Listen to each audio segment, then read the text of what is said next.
হরে কৃষ্ণ হরে কৃষ্ণ কৃষ্ণ। আরে খাজা গজা দিয়ে দাও, খাজা গজা গুলো দাও না। খাজা গজটা শ্বশুরালয়ে যাইতে হইব গো। দেখেছিস খেয়ে দিয়ে ওখানে রাখতে বলছি। এদের কোথাও দেখছে ও বাসটা খাবে ওই যে ওইটা ওদিকে। নিয়েছে এই দেখ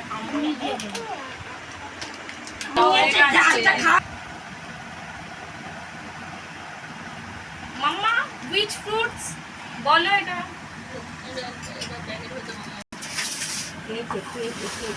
দে ফুলি দি খোলাতে হবে না।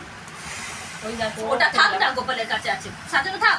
আর কিটক্যাট আর চকলেট খাবি? মা তুমি এই নাইটিটা পরে নেবে আমি এটা পরে না এটা মিঠুন মামা আসবে। চাটনি দাও। ওকে গিয়ে রে আবার ময়দা কিনে নিয়ে যেতে হবে কটা আর আবার লুচি বানাবি কেন? শাশুড়ি আরো লুচি, চারটে লুচি কটা লুচি দিচ্ছ? কতজন খাবে? তাহলে করতে হবে না। কটা করবি? কটা দেবে না তুমি? দিয়ে দাও। তো ওকেই যাবে, এই হটবল করতে যাবে না। ওকে এই করে চারটে সব নিয়ে চলে ব্যাস, যাচ্ছে। সেটা মুখে বল, দুজনে ভাগ করে খেয়ে নেবেন, বলে দিবি। হ্যাঁ পিঠে গেল। ওরা ওই দেখ ওই দেখ ওই দেখ ও কি করছে? এই এই বাবা বার করেছে এই তো, এই তো।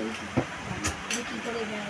এটা শ্বশুরের টিফিন বক্স। শ্বশুর যখন কাজে যেত তখন আবার এসে শ্বশুর মেজে ঘষে তুলে রাখতো, পরের দিন শাশুড়ি মজা জিনিসে দিত। শাশুড়ি কোনোদিন বাসন মাজতো না, শ্বশুর মশাই মেজে ঘষে সুন্দর করে রাখতো।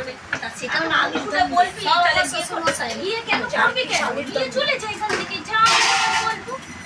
কাজের লোক তো কাজের